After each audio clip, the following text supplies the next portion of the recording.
Guerre en Ukraine, jour 168, bombardements russes meurtriers autour de la centrale de Zaporijia.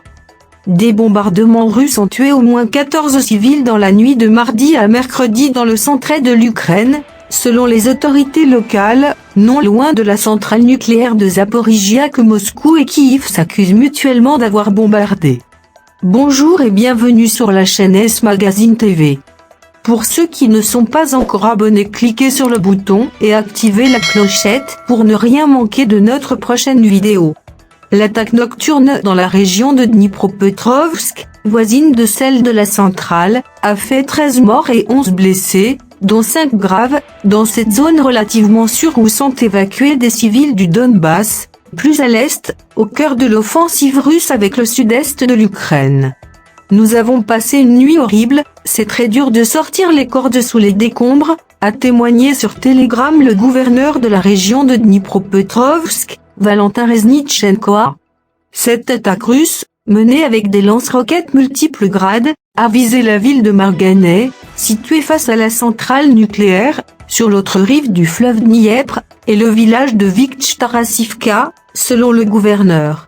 80 roquettes ont été tirées délibérément et insidieusement sur des quartiers résidentiels alors que les gens dormaient chez eux, a-t-il déclaré. Les forces armées d'Ukraine, nos services secrets et nos policiers donneront des suites à l'attaque russe à Marganeh, a promis mercredi soir le président ukrainien Volodymyr Zelensky dans son allocution quotidienne.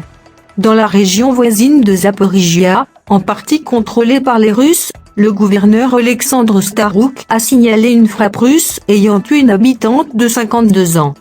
4 missiles ont été tirés sur le village de Kouchougou mercredi matin, a-t-il écrit sur Telegram. 4 maisons privées ont été complètement détruites.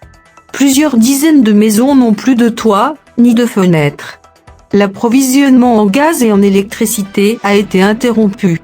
Mercredi, le groupe des 7 pays les plus industrialisés, G7, a réagi face à la situation autour de la centrale de Zaporijia, la plus grande d'Europe. Nous exigeons que la Russie rende immédiatement à son propriétaire souverain légitime, l'Ukraine, le contrôle total de la centrale, a écrit le G7 dans un communiqué. C'est le contrôle continu de la centrale par la Russie qui met la région en danger.